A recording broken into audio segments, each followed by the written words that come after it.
Hello dear students, आप सब लोग जानते हैं कि हमने फिजिक्स का पहला चैप्टर स्टार्ट किया था एंड दिस वाज इलेक्ट्रिसिटी। उसमें मैंने आपको बेसिक आइडियाज दिए थे कि कैसे बिगिनिंग में आपको क्या देखना होता है, क्या चार्जेस की प्रॉपर्टी होती है, कैसे करंट फ्लो करता है, क्या करंट के पैरामीटर्स हैं। तो वो हमने बहुत बेसिक बेसिक चीज़ें, एमीटर वोल्टामीटर, ये सारी चीज़ें हमने पिछले टर्म पे आपको देखी थी। अब जो न्यूमेरिकल पॉइंट ऑफ व्यू से जो सेक्शन है वो आज का बहुत इंपॉर्टेंट है। तो इलेक्ट्रिसिटी के अंदर जो जैसे कुछ क्वेश्चन अब आपको बनने लगेंगे, जो आपके बुक्स में होंगे, एग्जाम्स में होंगे, वो सारी चीज़ें हम आज डिस्कस करेंगे। ठीक है, आपने शायद स्कूल में ही पढ़ा होगा, पैरेलल कॉम्बिनेशन, सीरीज कॉम्बिनेशन, वो सारी चीज़ें आज हम यहाँ पर देखने वाले हैं। ठीक है, तो चलिए स्टार्ट करते हैं, आज के टॉपिक को हम आगे बढ़ाते हैं। राइट, तो चलिए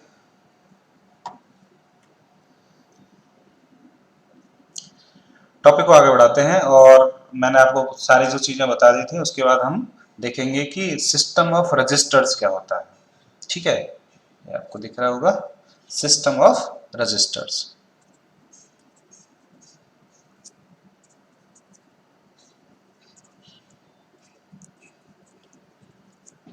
सिस्टम ऑफ रजिस्टर्स मतलब रजिस्टर्स को आप कैसे कैसे, किस किस तरह से आप कनेक्ट कर सकते हैं, दिस इज अबाउट दिस। ठीक है, तो आप सबको पता है कि इसके दो तरीके होते हैं, वन इज सीरीज कॉम्बिनेशन या सीरीज कनेक्शन, जैसा भी आपको ठीक लगे। तो वन इज सीरीज कॉम्बिनेशन या सीरीज कनेक्शन, मैं लिख देता हूँ सीरीज कनेक्शन कर देता हूँ। चलिए, एक ही बात है, सीरीज कनेक्शन। एंड दूसरा मैंने कर दिया कि सर मैं इन रजिस्टर्स को पैरेलली कनेक्ट करूं, राइट, पैरेलल कनेक्शन। तो one is series connection and another one is parallel connection. एक एक करके हमें इसको डिस्कस करेंगे यहाँ पर। तो पहले हम देखते हैं कि सीरीज कनेक्शन में क्या होगा। First one is series connection. Series connection में क्या होता है कि जो आपको रजिस्टर्स होते हैं ना, वो सीधे सीधे आपको कनेक्ट करना होता है। कि फॉर एग्जांपल जैसे कि देखो, ये एक रजिस्टर है, ठीक है, R1 रजिस्टर है, ये इसका फर्स्ट एंड है, ये इसका सेकंड एंड है। तो जो इस रेजिस्टेंस इस रजिस्टर का सेकंड एंड दूसरे वाले के सेकंड एंड दूसरे किसी और रजिस्टर के फर्स्ट एंड से कनेक्ट कर दो, मतलब जो एक R2 है उसके मैंने पहले वाले से इसको कनेक्ट कर दिया, अब इसका एंड हो गया है। इस वाले का फिर से जो ये सेकंड एंड है, तीसरे किसी और रजिस्टर के पहले वाले एंड से कनेक्ट कर दो। मतलब मैं सारे रजिस्टर को एक के साथ एक के साथ एक ऐसे सीधे सीधे कनेक्ट करता जाऊंगा। मेरी बात समझ रहे हैं? बहुत सिंपल है कि सर ऐसे मैंने सीधे सीधे इसको कनेक्ट कर दिया। और फिर आप जब इस किसी कनेक्शन को एक बैटरी से कनेक्ट कर दीजिए, कॉम्बिनेशन ऑफ सेल। वैसे आप एक ऐसे भी दिखा सकते हो, आप चाहो तो इसको कॉम्बिनेशन करके भी बता दीजिए। चलो मैंने दो लगा दी, आपके ऊपर है। ये मैंने की इसमें कनेक्ट कर दी और मैंने इसको ऐसे कनेक्ट कर दिया। ठीक बात। अब आप सोच के देखिए कि इसमें बन क्या रहा है। जब इस बैटरी में से कोई करंट आई फ्लो कर रहा होगा, ठीक है, तो जब ये यहाँ पे आया पहले बार रजिस्टर के पास, तो क्या इसको कोई दूसरा पाथ दिखा जहाँ से ये कुछ और चेंज हो जाए? कि नहीं सर, ये यहाँ से आया, अभी भी सिंगल वही पाथ है, तो सर यहाँ भी आई आई करंट निकलेगा, इधर से भी सर आई रहेगा, इधर भी आई रहेगा, इधर भी आई रहेगा, और उस लास्ट में उस बैटरी के अंदर चला जाएगा। तो कि सर इसमें कहीं भी करंट को कोई दूसरा सेकंड अल्टरनेटिव पाथ नहीं मिला, इसका मतलब इसमें करंट सेम रहने वाला है। तो सबसे इंपॉर्टेंट तो रहता है कि सीरीज कनेक्शन में क्या रहता है, same current, same current in each resistor.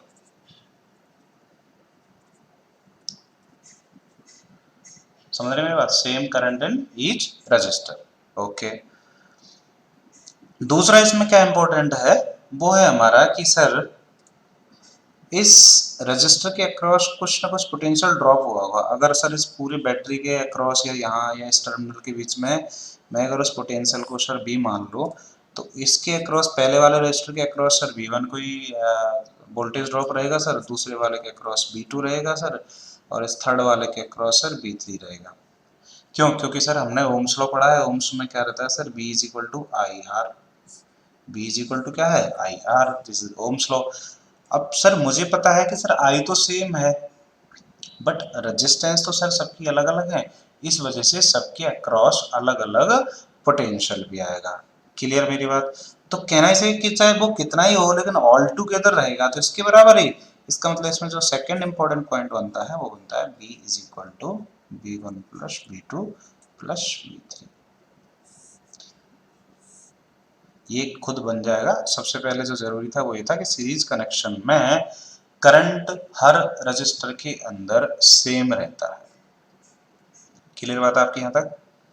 ये आप इसको नोट कर लीजिए, जिससे मैं अब इक्विवेलेंट रेजिस्टेंस की तरफ आगे बढ़ूंगा। ठीक है, चलिए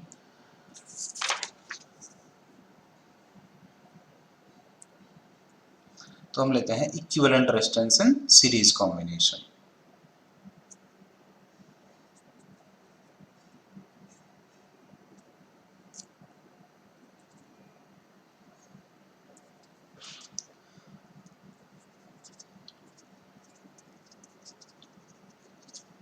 equivalent resistance in series combination.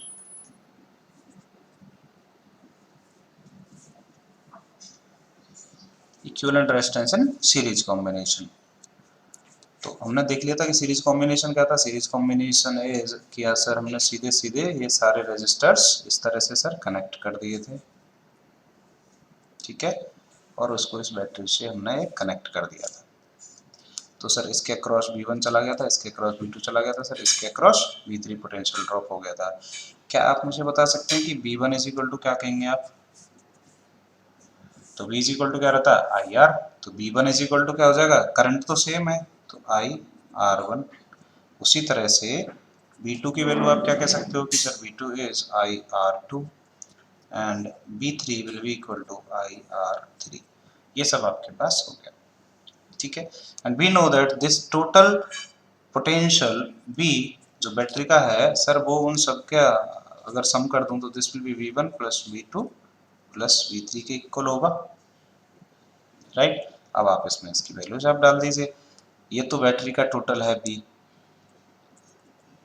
तो B1 इज इक्वल टू क्या हुआ, I R one plus I R two plus I R three. और जो नेट बैटरी का B है तो बैटरी में से करंट क्या निकला, I। और अगर इस टोटल रेजिस्टेंस को मैं कह दूं R इक्विवेलेंट, तो यहाँ से I कॉमन आ जाएगा, ये कैंसिल आउट हो जाएगा। दिस मीन्स R इक्विवेलेंट जो इधर बचेगा this will B R1 plus R2 plus R3, ठीक।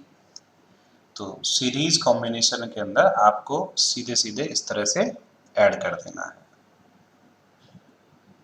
अब फॉर एग्जांपल ये अगर n रेजिस्टर्स होती तो आप क्या करते, सिमिलरली फॉर n रेजिस्टर्स में क्या कह सकता हूं कि सर आपने 3 लिए तो 3 को कर दिया, अगर वो n रहे तो सर वो सबको n को भी ऐड कर देंगे, तो R1 plus R2 plus R3 so on plus Rn।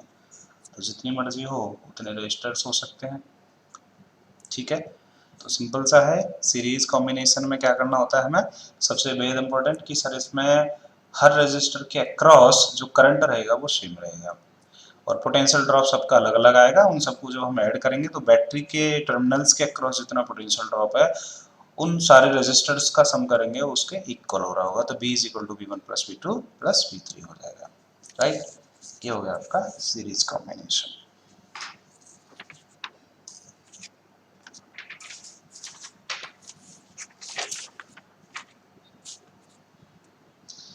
Next parallel combination.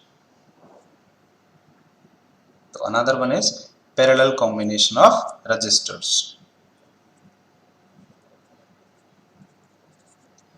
Parallel combination of resistors. Parallel combination of resistors. Parallel combination of resistors में क्या होता है कि आप जो फर्स्ट एंड रहेगा जितने भी रजिस्टर्स का वो आपस में कनेक्टेड रहेंगे और जो सेकंड एंड रहेगा वो आपस में एक जगह कनेक्टेड रहेंगे। जैसे अगर मैं अगर 3 रेजिस्टेंस लूँ, एक है ये मेरी R1, ठीक बात, दूसरी है मेरी R2 और ये तीसरी रेजिस्टेंस है मेरी R3। इस तरह से मेरे पास 3 रेजिस्टेंसेस हैं। हम क्या करें, इन सबके फर्स्ट एंड को आप एक साथ कनेक्ट कर दीजिए और जो एंड टर्मिनल्स हैं एंड उनको आप एक जगह कनेक्ट कर दीजिए। ऐसा जो कॉम्बिनेशन बनता है दिस इज पैरेलल कॉम्बिनेशन। और अब इसका एक एंड आप बैटरी के इस टर्मिनल से कनेक्ट कर दीजिए और दूसरा एंड आप इधर कनेक्ट कर देंगे। आप चाहो तो एक इसमें की लगा दीजिए, आप इसे एमीटर से भी कनेक्ट कर सकते हैं अगर आपको इसके करंट मेजर करना है तो। ऐसे आपने इसको कनेक्ट कर दिया, ठीक है। अब आप सोच के देखो कि इस बार क्या हो रहा होगा। जब ये आपने बैटरी कनेक्ट की, पूरा सर्किट कंप्लीट हो गया तो बैटरी में से करंट विड्रॉ होगा। जैसे ही करंट गया यहाँ से आई, ये इस जगह पर आया, इसको कह दूं मैं लेट्स से पॉइंट ए, इसको कह दूं पॉइंट बी। तो पॉइंट ए पर आते ही इस करंट को 3 रास्ते दिखाई देंगे, ठीक है। One is going here, another one is here and third one is here. पहले सिर्फ एक सिंगल पाथ था, इसलिए हम कह रहे थे उसमें कि करंट कांस्टेंट रहेगा, करंट की वैल्यू सर रजिस्टर्स में चेंज नहीं होगी। बट जैसे ये ए पर आया तो जो बैटरी में से जो भी करंट पास हुआ, अब उसको 3 रास्ते दिखाई दे रहे हैं तो वो अलग अलग डिस्ट्रीब्यूट हो जाएगा। तो उससे कह सकता हूँ कि लेट्स से कि इसमें ये I1 करंट गया, इसमें ये I2 गया और इसके अंदर ये आपका I3 आ गया। इसका मतलब पैरेलल कॉम्बिनेशन में हर रजिस्टर के अक्रॉस अलग अलग करंट रहेगा, समझ रहे हैं। हर रेजिस्टर के अक्रॉस अलग अलग करंट रहेगा। और ओम्स लॉ से हमें पता है that what Ohm's law is V is equal to IR। तो यहाँ से V इज इक्वल टू भी क्या कह सकते हो आप, V is equal to IR है ही आपका। इसको हमको लगाना होगा इसमें V is equal to IR। I की वैल्यू क्या आ रही है, हर करंट के अक्रॉस अलग अलग आ रही है। बट हम देखें कि इसका ये जितना भी है, ये इधर वाला एंड है और इधर वाला एंड है, इन दोनों एंड के अक्रॉस मतलब हर रजिस्टर के अक्रॉस उतना ही पोटेंशियल रहेगा जितना इस बैटरी के टर्मिनल के अलोंग है।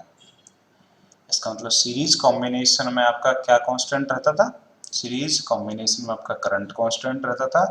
पैरेलल कॉम्बिनेशन में आपका क्या कांस्टेंट रहेगा, वोल्टेज कांस्टेंट रहेगा, ठीक है। इसको आप नोट कर लीजिए, potential difference across each resistor, potential difference across each resistor between A and B is same, between A and B is same,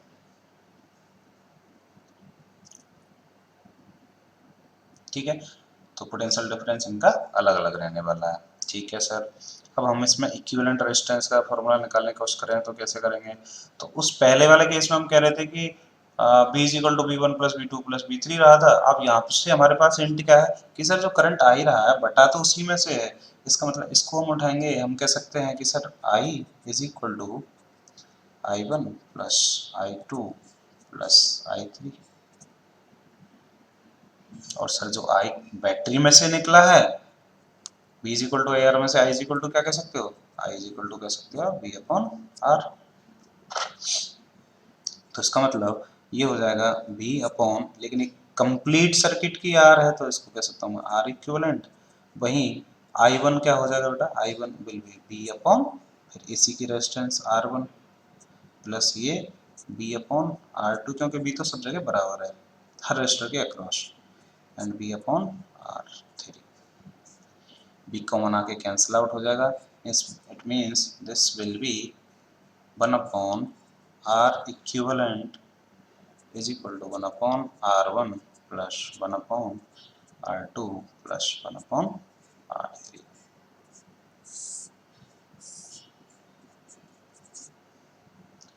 one upon R equivalent is equal to 1 upon R1 plus 1 upon R2 plus 1 upon R3।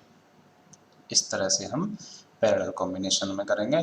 Parallel combination में हमें क्या ध्यान रखना है, parallel combination में हर resistor के across अलग अलग करंट है बट पोटेंशियल सेम है। सीरीज में जस्ट इसके अपोजिट था कि सर करंट सेम था बट एक्चुअल में उसमें अलग क्या था, उसमें अलग था हर रेजिस्टर के अक्रॉस पोटेंशियल। ठीक है, इसमें आप नोट डाल के एक पॉइंट भी लिख लीजिए। if a register connected in series with other if a register connected in series with others is removed or fails, मतलब एक से ज्यादा रजिस्टर्स हैं, अब वो आपने सीरीज में कनेक्ट किए थे तो एक कोई अगर खराब हो जाए या उसको हटा लें तो क्या होगा। ठीक है, पॉइंट था मेरा, इसको इंपॉर्टेंट पॉइंट करके आप नोट कर लेना। If A register connected in series with other is removed or fails, the current through each register becomes zero। Series में अगर कोई भी एक खराब हुआ तो फिर करंट फ्लो करेगा नहीं, क्योंकि वो कंप्लीट जो सर्किट होगा ना, सर्किट कंप्लीट नहीं हो पाएगा अगर बीच में से कोई खराब हो गया तो। ठीक है, तो अगर कोई एक भी को हटा दो, आप रिमूव कर दो या फेल हो जाए तो फिर करंट सबके अक्रॉस क्या हो जाएगा, zero. While in other hand, लिखो इसमें आगे, while in other hand if a resistor connected in parallel with others fails or removed the current continues to flow through other resistors। मेरा जो पॉइंट था वो ये था कि जब आप सीरीज में एक से ज्यादा, जब आप देखो सीरीज में हमने लिया था ये वाला, जब सीरीज में कोई एक को भी आप हटा दोगे खराब हो जाएगा ना, तो ये सर्किट कंप्लीट नहीं हो पाएगा, फिर सबके अक्रॉस करंट क्या हो जाएगा, जीरो। जबकि अगर इसमें से मेरा एक मैंने हटा भी लिया तो करंट जो आपका यहाँ से आया, अब उसको सिर्फ दो ही रास्ते दिखेंगे, तो एक इधर और इधर, तो वो करंट का अमाउंट थोड़ा बढ़ जाएगा बट डेफिनेटली वो काम कर रहे होंगे। घरों में जो हमारा जो कनेक्शंस रहते हैं वो ज़्यादातर पैरेलल कॉम्बिनेशन के इसी वजह से रहते हैं, जिससे कि ऐसा ना हो कि कभी कहीं कोई फॉल्ट आ गया तो पूरी की पूरी आपकी सर्किट है वो खराब हो जाए। एक अप्लायंस अगर खराब हुआ तो बाकी के सारे अप्लायंसेज आपके नहीं चल पाए। ठीक है, और उससे दूसरा फायदा आपका ये भी हुआ कि जैसा अप्लायंस होगा, जो भी आपके घर में इलेक्ट्रिक अप्लायंस लगा हुआ है, अब हर अप्लायंस के हिसाब से उसको अलग अलग करंट चाहिएगा। तो सीरीज अगर कनेक्शन करोगे तो फिर सब में सेम करंट जाएगा, जबकि पैरेलल कनेक्शन में क्या होगा कि वो उसके जैसा उसका रेजिस्टेंस है उसके हिसाब से ही उसमें करंट फ्लो हो सकता है। तो इसलिए जो बेटर कनेक्शन रहता है घरों में वो क्या रहता है, पैरेलल कनेक्शन। ठीक है, यहाँ तक आपको मेरी बात समझ में आई।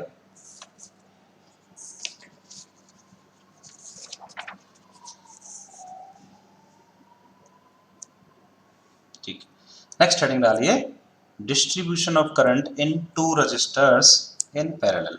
Distribution of currents distribution of current in two resistors in parallel।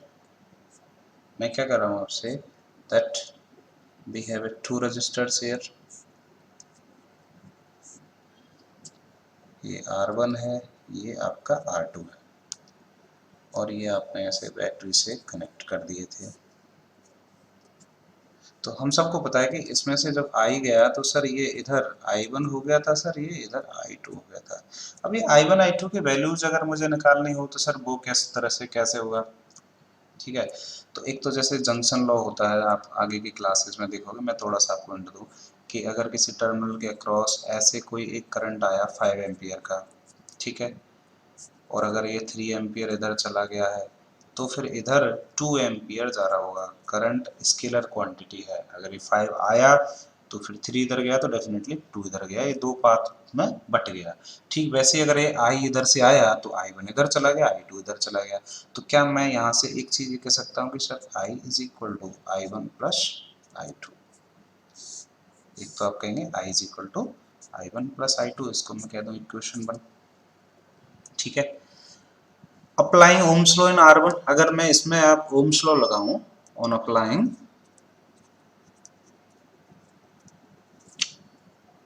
Ohm's law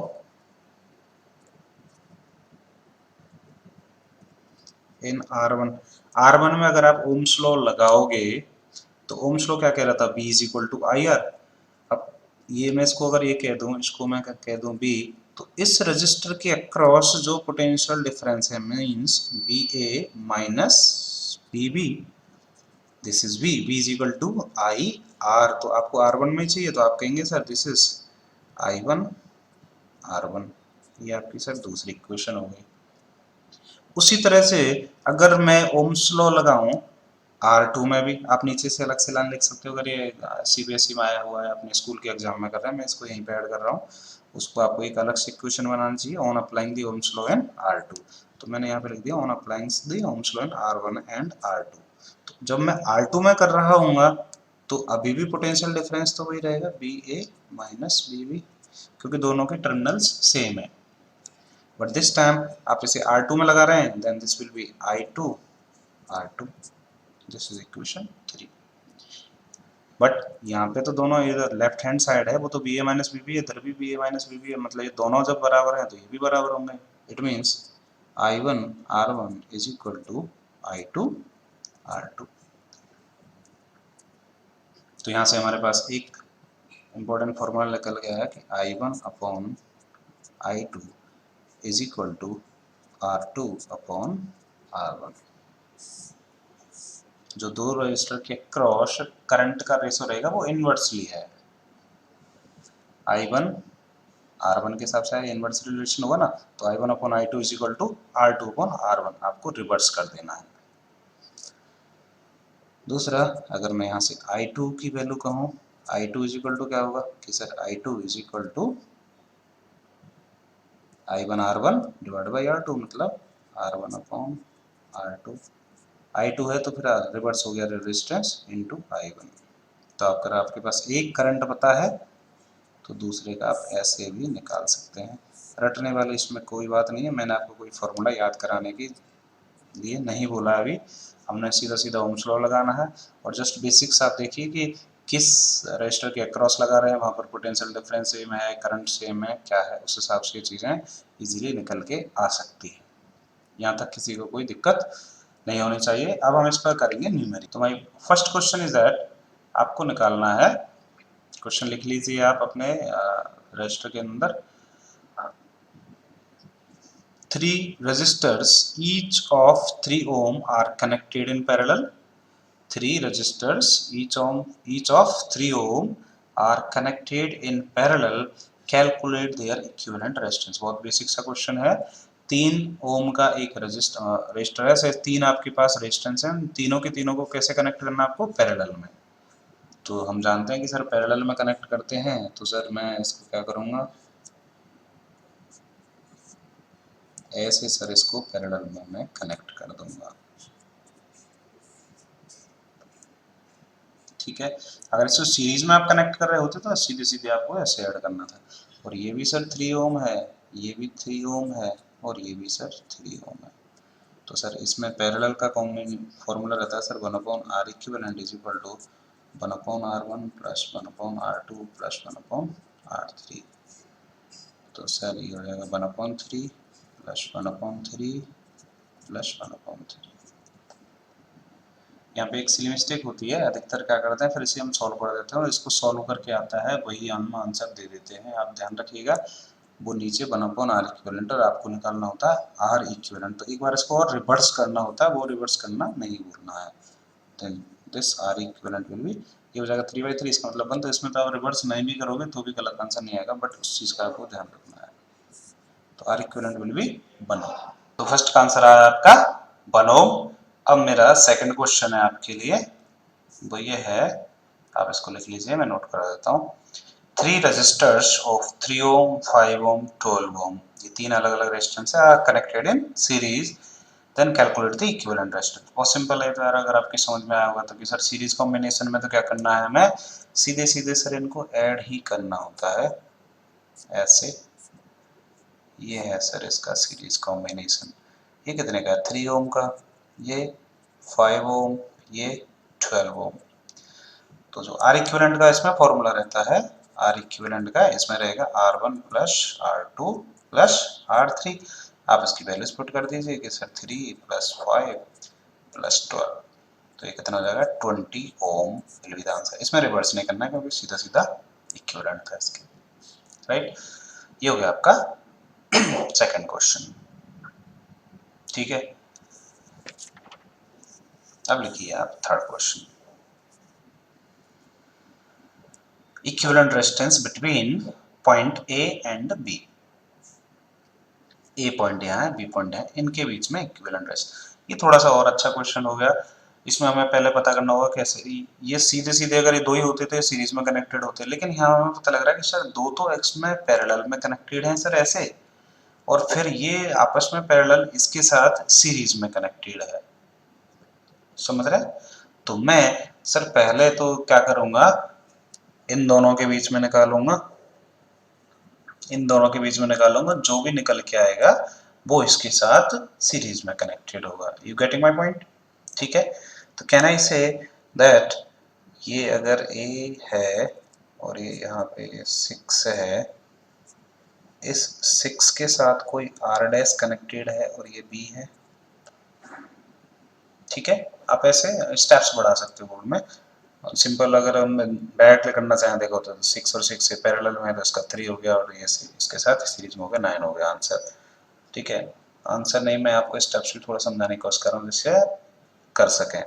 तो आर डैश, अब आप यहाँ पे आर डैश निकालिए। तो आर डैश कैसे निकालेंगे आप कि सर ये पैरेलल में था तो 1/r dash will be equal to sir 1/6 plus, sorry 1/6 plus 1/6। जब आप इसे सॉल्व करेंगे एलसीएम लेंगे then r dash you will be getting what 3, ठीक। अब हम जानते हैं कि sir final r between a and b r equivalent रहेगा सर, वो रहेगा 6 प्लस r डैश, और 6 प्लस r डैश की वैल्यू सर हमारी थी 3, तो ये हो गया सर 9 ओम।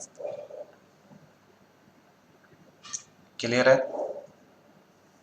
ओके। अब आपको करना है question number 4। Question number 4 is कि आपको इस तरह से 3 रजिस्टर्स दिए हैं अलग अलग, दिस पॉइंट ए, यहाँ पे बी है, ये सी है और ये डी है, बट आपको निकालना equivalent resistance between A and B. A और बी के बीच में इक्विवेलेंट रेजिस्टेंस निकालना है,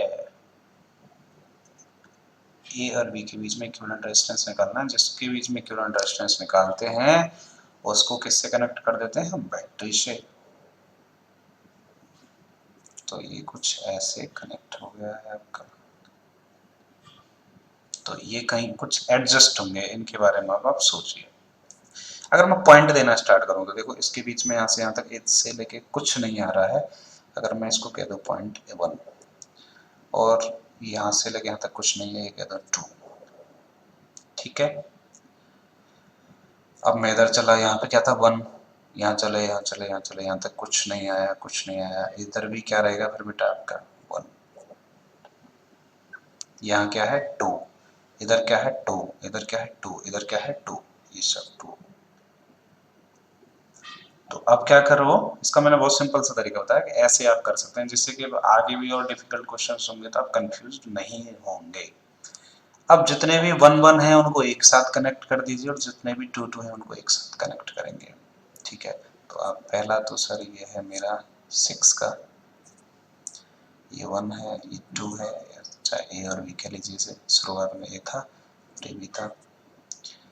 अब ये 1 है और ये भी 1 है, इस 1 को जो आप इधर लेके आओगे ना तो उसके साथ ये वाला भी आ रहा होगा और साथ साथ ये वाला भी आ रहा होगा, मतलब एक ऐसे भी आ रहा होगा, जैसे आप इसको यहाँ से ऐसे लेके जाओगे तो एक ये 6 वाला ऐसे गया और दूसरी तरफ भी ये 6 वाला ऐसे गया, और यहाँ पे जब लेके आए आप इनको, इस 1 को ऐसे लेके आए तो ये वाला 2 और ये वाला 2 इधर कनेक्ट हो जाएंगे, जो पहले से ही 2 था, कुछ ऐसा बना है।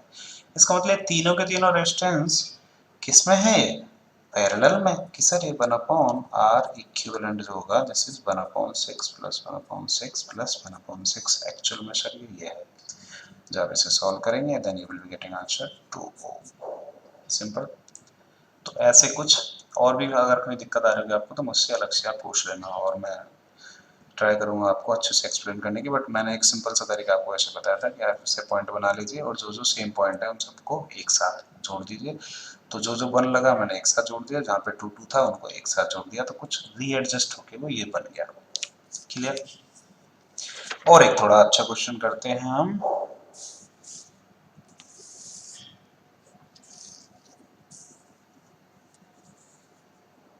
ठीक है, ये थोड़ा डिफिकल्ट क्वेश्चन है। क्वेश्चन पहले लिख लीजिए। A piece of wire of resistance R is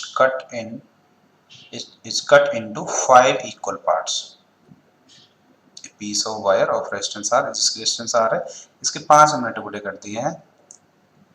तो आपको पता है अगर एक वायर हो जिसकी रेजिस्टेंस 10 ओम हो, आपने हाफ हाफ कर दिया तो उसकी दोनों की रेजिस्टेंस 5 हो जाएगी।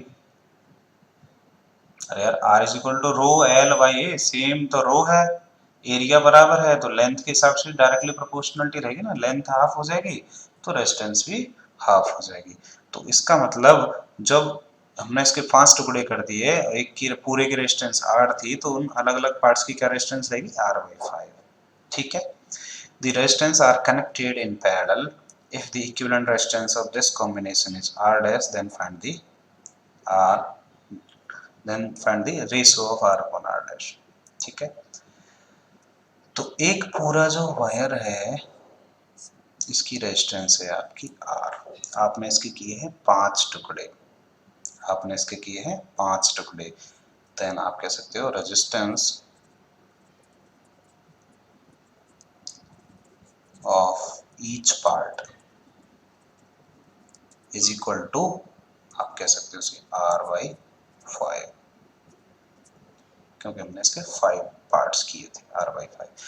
इन पांचों को आपने किस में कर दिया, पैरेलल में कनेक्टेड, जिसको आप इक्विवेलेंट रेजिस्टेंस इसके क्या कर रहे हो, R डैश। तो आपने क्या किए कि इनके आपने 5 पीस को ऐसे कनेक्ट कर दिया, ऐसे, और सबकी रेजिस्टेंस क्या है, R/5 R/5 R/5।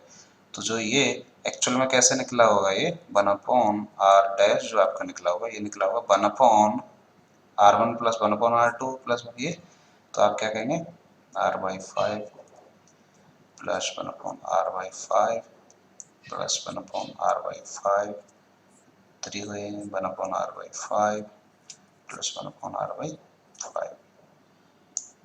5 पार्ट्स हो गए। तो यहाँ से ये 5 अब ऊपर चला जाएगा, तो 1/R डैश बन जाएगा बेटा आपका 5/R plus 5/R plus 5/R plus 5/R। ठीक है, ये आपका इस तरह से हो जाएगा। इसे सॉल्व कर लीजिए, बहुत बेसिक से बता रहा हूँ यार सर। R LCM आ गया तो 5 प्लस 5 प्लस 5 प्लस 5 प्लस 5, तो ये टोटल ऊपर क्या हो जाएगा 25। इसका मतलब कि सर ये हो जाएगा मेरा 1/R dash is equal to 25/R। अब एक बार रिवर्स करना होता है ना, तो sir R dash equal to R/25। आपको क्या निकालना था, आपको निकालना था R/R डैश। तो R/R डैश की वैल्यू क्या है, ये R, और ये 25 ऊपर चला गया, R से R कैंसिल हो गया, इसका मतलब 25 विल बी द आंसर। इसका आंसर क्या है 25। जिन लोगों ने कर लिया था वो समझ सकते हैं कि हाँ उनके चीजें समझ में आ रही हैं, आप अपने आप को कॉन्ग्रेचुलेट कर सकते हैं। ठीक है, अब मैं आपको इसके असाइनमेंट और डीपीपी डाल दूंगा। पैरेलल कॉम्बिनेशन, सीरीज कॉम्बिनेशन मैंने अच्छे से समझा दिया। अब इस पर क्वेश्चंस की प्रैक्टिस है, जो भी आपके पास बुक हो ना उसके सॉल्व कर सकते हो, हालांकि I will give you the worksheet for this. ठीक है, तो आज की क्लास में इतना ही। See you in the next class, तब तक आप अपनी प्रैक्टिस जारी रखिएगा।